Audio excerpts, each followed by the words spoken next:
प्रदीप भारती सब कहते लड़े हम बराबर हम मु कहूँ लड़े हम बराबर हम एक तरफा हम और विजु जनता दल सपक्ष पट्टनायक महोदय सब माँ मान सशक्त करने सब प्रकार कार्यक्रम कर 2001 मसीह जो मिशन शक्ति नामक गोटे छोट मंजी रोपण करा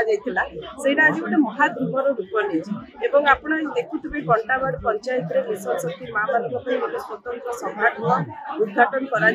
माँ मैंने बहुत खुशी अच्छी प्रेसिडेंट सेक्रेटरी डीसी मेंबर समस्त मन में आग्रह उद्दीपना अच्छी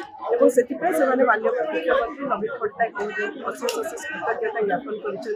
मिशन शक्ति माँ मानकर सामाजिक अर्थनैतिक एवं सब माँ मानकर राजनैतिक सब क्षेत्र में सशक्त करने मुख्यमंत्री प्रयास को समस्त साधुवाद जन धन्यवाद। प्रदीप भारती सब कहते लड़े हम बराबर हम मु कहूँ लड़े हम बराबर हम एक तरफा हम और विजु जनता दल सपक्ष।